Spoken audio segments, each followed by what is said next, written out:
तुम्हाला उन्हाळ्याच्या दिवसामध्ये तुम्ही जर कुठे बाहेर गेलेला असाल आणि पानपोया तुम्ही पाहिल्याच असतील, ज्या बाहेर तुम्हाला रस्त्यावरती दिसतात पानपोई, तर त्यामधलं पाणी कधी पिलंयत का? एवढं भारी आणि एवढं थंड लागतं की नाही, काही विचारूच नका।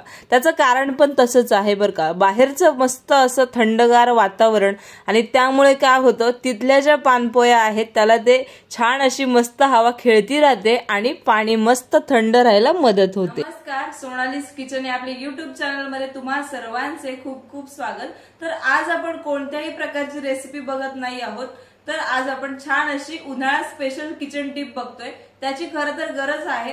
तर माठ कसा तयार करायचा आज आपण पाहणार आहोत। उन्हाळ्यासाठी माठ, पिण्याच्या पाण्यासाठी माठ कसा तयार करायचा, किंवा आपण काय करतो, उन्हाळा आला की सर्रास सगळीकडे बॉटल्स म्हणजे बॉटल घ्यायच्या, बॉटलचंच पाणी पित असतो। पण ऍक्च्युअल खरं सांगू का, बॉटलचं पाणी म्हणजे फ्रीजचं पाणी हे आपल्या शरीरासाठी अजिबात चांगलं नाही। त्यासाठी आपण माठातलं पाणी पिऊ शकतो। माठातलं पाणी पिल्याने शरीराला खूप फायदे सुद्धा आहेत। पण हा माठ तयार कसा करायचा ते आज आपण आजच्या व्हिडिओमध्ये पाहणार आहोत। आपण नवीन माठ न आणता जुना माठच तयार कसा करायचा ते पाहणार आहोत। तर काही लोक काय करतात, जुना माठ म्हटलं की डायरेक्ट टाकूनच देतात की नको, दरवेळेस नवीन नवीन माठ घेऊन येतात। पण ऍक्च्युअल तसं करायचं नाहीये। तर जुना माठ जर आपला चांगला असेल ना, तर तोच माठ आपण पुन्हा एकदा रियूज करू शकतो आणि त्यातलं थंडगार पाणी पिऊ शकतो। मी आज अशा टिप्स सांगणार आहे की हे जे आपलं माठातलं पाणी येणार ते अगदी फ्रीज पेक्षाही सुद्धा थंड लागेल।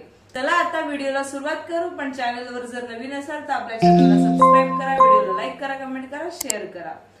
सुरुवात करू। तर आजच्या व्हिडिओमध्ये आपण पाहणार आहोत की जुना असो किंवा नवीन, तो माठ पिण्याच्या पाण्यासाठी म्हणजे पाणी थंड राहण्यासाठी कसा तयार करून घ्यायचा आहे। जर आपल्याकडे जुना माठ असेल तरी सुद्धा चालेल, आणि नवीन माठ जर तुम्ही विकत आणत असाल तर त्या अगोदर तुम्हाला चेक करून घ्यायचंय। म्हणजेच कसं, असं वाजून पाहायचंय। जर असा खणखणीत आवाज आला तर समजायचं की आपला हा जो माठ आहे हा पूर्ण व्यवस्थित भाजलेला आहे आणि तोच माठ आपल्याला घेऊन यायचंय।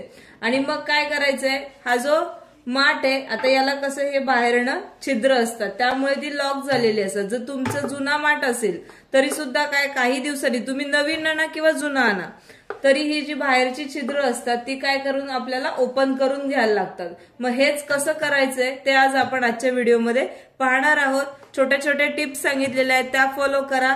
पाणी येणं अगदी फ्रीज पेक्षाही थंड राहील। तर आपल्याला माठ तयार करायचंय म्हणजे नक्की काय करायचंय, तर एका घासणीवरती इथे मी मीठ घेतलेलं आहे थोडंसं, आणि काय करणार आहे, बाहेरनं पूर्ण आपण मिठाने छान असं घासून घेणार आहे, जेणेकरून जे मातीचे कण यामध्ये अडकलेले असतात ना ते पूर्णपणे निघून जातील आणि छिद्र छान मोकळी होतील। यासाठी आपण इथे मीठ वापरलेलं आहे। त्यानंतर इथे काय करायचंय, समजा इथे साबणाचा वापर अजिबातच करायचा नाहीये, कारण माती काय करते, प्रत्येक गोष्ट ही शोषून घेत असते। तसंच की साबण सुद्धा, साबणाचं पाणी सुद्धा ती शोषून घेईल आणि ते त्यातलं जे पाणी आहे ते अजिबातच चांगलं लागणार नाही। त्यामुळे इथे शक्यतो मिठाचा वापर करावा। आणि हे असं, हे पहा, मी दुसऱ्या 2 वेळा हे छान असं मिठाने धुवून घेणार आहे मीठ। त्यानंतर माठ निवडताना कसा निवडावा, शक्यतो लाल किंवा काळा असावा, कारण ते आपल्या छान अशा नैसर्गिक मातीमध्ये तयार झालेले असतात, कोणतेही केमिकल त्याच्यामध्ये वापरलेले नसतात। त्यामुळे या माठातून जर आपण पाणी पित असू तर त्याच्या आपल्या आरोग्याला कोणतेही नुकसान नाहीये, उलट फायदाच होईल। त्यामुळे हे पहा, मी 2 ते 3 पाण्याने स्वच्छ असं धुवून इथे घेणार आहे, 2 ते 3 वेळा।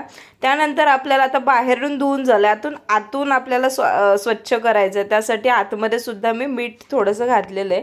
त्यानंतर पाणी थोडंसं घालू आणि पुन्हा एकदा काय करायचं, आतून मी असं हातानेच स्वच्छ असं धुवून घेणार आहे। हे पहा, या पद्धतीने आपल्याला 2 ते 3 वेळा ही स्टेप करायची आहे आणि मग आपला हा जो माठ आहे हा छान असा स्वच्छ होईल। हे पहा, या पद्धतीने आपल्याला हा धुवून घ्यायचा आहे। हे पहा, आता आपला हा जो माठ आहे हा छान असा तयार झालेला आहे, जेणेकरून आपण यामध्ये पिण्याचं पाणी भरू शकतो। आता पहिली गोष्ट म्हणजे काय, हा जो माठ आहे हा माझा जुना माठ आहे, त्यामुळे मी इथे डायरेक्ट पिण्याचं पाणी भरू शकते। तुमचा जर नवीन माठ असेल तर तुम्ही साधं पाणी 3 दिवस तरी, 2 ते 3 दिवस तरी भरून ठेवायचे। कारण काय होतं, नवीन जर माठ असेल तर त्याला मातीची चव लागतेच, म्हणजे मातीचा असा वास येतच राहतो त्या पाण्याला, म्हणून 2 ते 3 दिवस तरी साधं पाणी भरून ठेवा.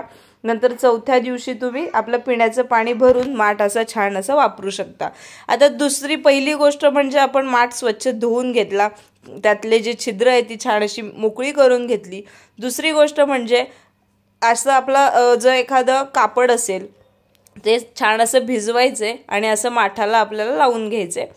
आता काय होतं, हे कापड जे आहे 1-2 ते 3 तासानंतर पुन्हा सुकून जातं.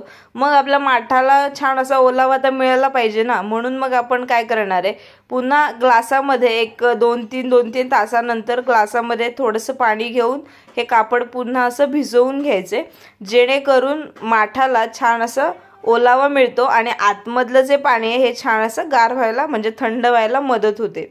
त्यानंतर इथेच आपला पूर्ण जे पाणी आहे हे थंड होणार नाही. तिसरी गोष्ट म्हणजे हा जो माठ आहे हा आपल्याला छान अशा खेळती हवा, म्हणजे जिथून आपली हवा येते तिथे आपल्याला हा माठ ठेवायचा आहे, तरच आपलं जे पाणी आहे हे छान असं थंड व्हायला मदत होते. हे लक्षात ठेवायला अजिबात विसरू नका, माठ आपल्याला हवेच्या ठिकाणी ठेवायचा आहे. आता माझ्या घराच्या बाहेर किचनच्या बाहेर असा पॅसेज आहे, जिथून ज्याच्या समोर असे झाडं वगैरे आहेत आणि हवा सुद्धा छान खेळती आहे, मोकळी आहे. त्यामुळे हे जे पाणी आहे हे छान असं थंड होतं, म्हणून मी इथे बाहेर ठेवलाय. नसेल तुमच्याकडे तर खिडकीच्या जवळ जरी ठेवलं तरीही चालेल. तर आजचा हा व्हिडिओ कसा वाटला हे मला नक्कीच कमेंट करून सांगा बरं का. अगदी तुमच्यासाठी माहितीपूर्ण ठरला असेल अशी मी अपेक्षा करते. आणि हो, त्याचप्रमाणे आपले इतरही व्हिडिओ तुम्ही पाहत राहा आणि व्हिडिओ शेवटपर्यंत पाहिल्याबद्दल खूप खूप धन्यवाद.